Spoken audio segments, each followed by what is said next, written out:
महाराष्ट्र राज्य यांच्यापर्यंत पोहोचवण्याबाबत हजारो वर्षांपासून धर्मसत्ता, शिक्षण सत्ता, अर्थसत्ता व राज्यसत्ता नाकारल्यामुळे समाजातील बहुसंख्य मागास जाती समूह वंचित राहिले आहेत. त्यांचा मागासलेपणा दूर करण्यासाठी डॉक्टर बाबासाहेब आंबेडकर यांनी संविधानाच्या कलम 340 अंतर्गत आयोग स्थापन आरक्षणाची तरतूद केली. 7 ऑगस्ट 1990 रोजी मंडळ आयोगाच्या शिफारशींमुळे काही प्रमाणात आरक्षणाचा मार्ग मोकळा झाला. मात्र त्या शिफारशी आजतागायत पूर्णपणे लागू झालेल्या नाहीत. या देशातील जात व्यवस्था लक्षात घेता जातीनिहाय जनगणना ही ओबीसी समाजाची प्रमुख मागणी आहे.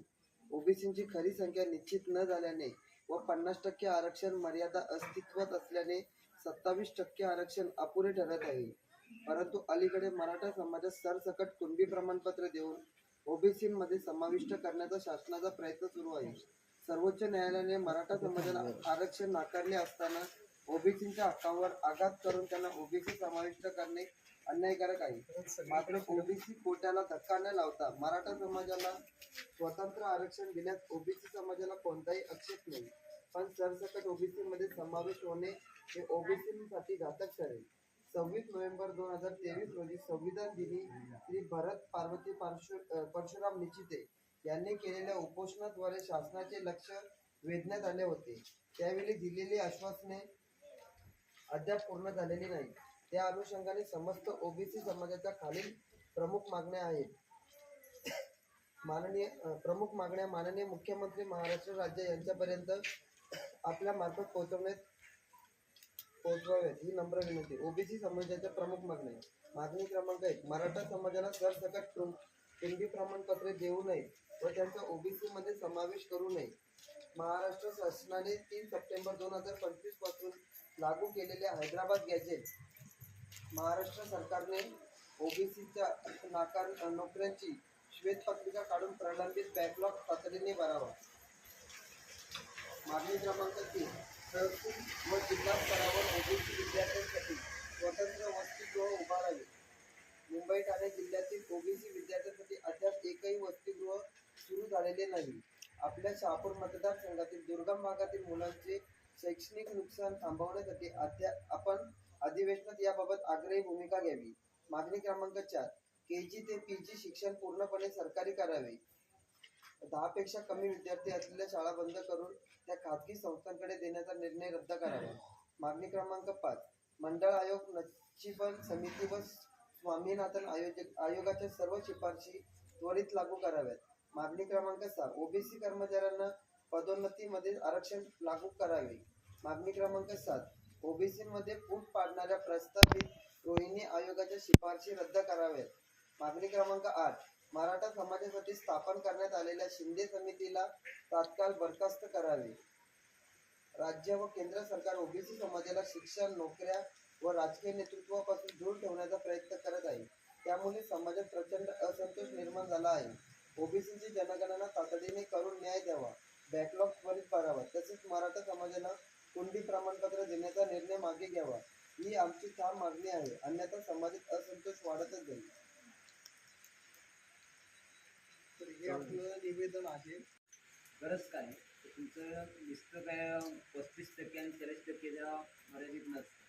ज्या ज्या कॉलेजमध्ये तुमचं ॲडमिशन होते त्याच कॉलेजमध्ये तुमची संख्या पण असते. बाबा 120 विद्यार्थी घ्यायची. त्याच्यातले तुमचे ओबीसीचे किती, एससीचे किती, एसटीचे किती ही संख्याबळ असते ना. त्या संख्याबळाप्रमाणे तुझे विद्यार्थी घेतलेले नसतात. पण आपल्याकडे काय सांगितलं बाबा इथे एवढे मार्क आहेत, तिकडे एवढे चुकीचे आपल्यापर्यंत पोहोचलेली गैरसमज.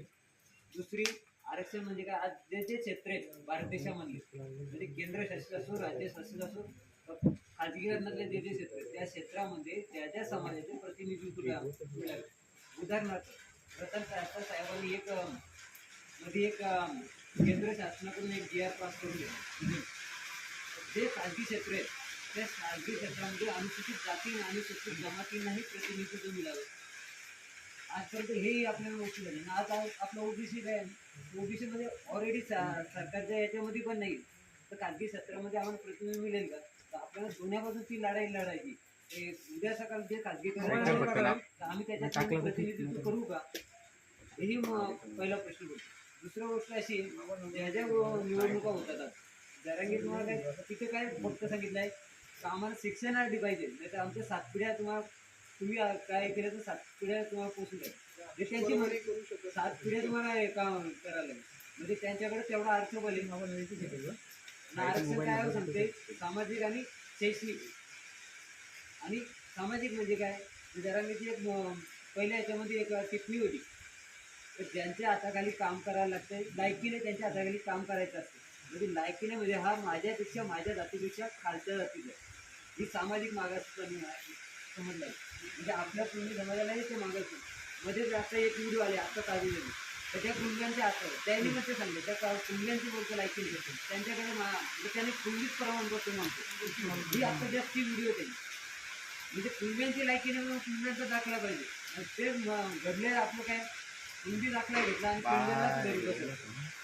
आपले जेलमध्येचा पोलीस फर्डे पोलीस आहे 2023 मध्ये त्याला रिव्ह्यू झाला. 2 वर्ष नोकरी केली समजायची आणि 2 तारखेला जिरार नंतर 4 तारखेला त्याला घरी बसवलं. भविष्यामध्ये हा पुरेपूर जिरार वापरला आमच्या वरिष्ठांची किती संचालक संविधानिक त्या व्यक्तीला पुन्हा गव्हर्नमेंट वापरून राज्य कामावरून घेतला असेल कुणबी आणि मराठी यांच्यामध्ये काही एक सारखेपणा नाही. मराठी जे आहे त्यांची स्थिती आपल्यापेक्षा चांगली आहे. आपण मागास आहोत त्यांच्यापेक्षा. आरक्षण कोणासाठी? मागासांसाठी. ओबीसी आता ते म्हणतात की आम्हाला ओबीसी आणि त्यांना नाकारलेलं आहे कोर्टानं. मराठ्यांना आरक्षण देता येत नाही म्हणून ते काय म्हणतात आम्हाला कुंड्यांची प्रमाणपत्र द्या मग आम्ही आरक्षणात येऊ. तशी जर प्रमाणपत्र दिली तर आपल्या वाट्याला जे आरक्षण आहे जाईल ना. आपलं आरक्षण पण जाईल आणि त्यांना प्रमाणपत्र देऊन थोडं जमणार आहे. तेच घेतील सगळं त्याच्यासाठी आरक्षण. करायचे असं त्याच्या विरोधात आपण हे निवेदन देतोय. चांगलं आहे. कोणाला देतोय तर मुख्यमंत्र्यांना, पण ते तहसीलदारांच्या मार्फत जाईल. आणि दुसरं निवेदन देतोय आपण आमदारांना की जे अधिवेशनात उत्तर नाही. आणि अशा पद्धतीनं सगळ्या महाराष्ट्रभरातनं जेव्हा निवेदनं जातील तेव्हा सरकारवर दबाव येईल. सरकारनं आता एक निर्णय त्या दिवशी काढलाय आदेश. त्याला थोडस शांत केलं म्हणजे त्याला घ्यायचं असेल तर त्याला या पद्धतीचं दबाव तंत्र आपल्याला वापरावं लागेल.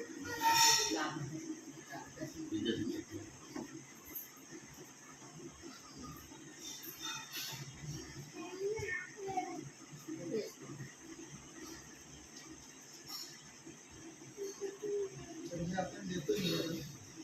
बघूया कसं. नाही चांगलं आहे उलट करायलाच आपल्या पाहिजे. परीने आपण प्रयत्न करूया बरोबर की नाही. झालं तर आपण नशीब. नाही तर पुढची पिढी म्हणेल की त्यांनी पळवलं आरक्षण तुम्ही केलं काय. हो ना बरोबर आहे ना. काय म्हणते झोपले आता तुम्ही झोपलं. उलट एक आधीच करायला होतं 15 दिवस आधी महिन्याभर. नानी जे पुढच्या पिढ्यांनी आपल्याला दोष देऊ नये म्हणून तरी आपण जागे झालं पाहिजे आणि भांडलं पाहिजे. नाही तर पुढची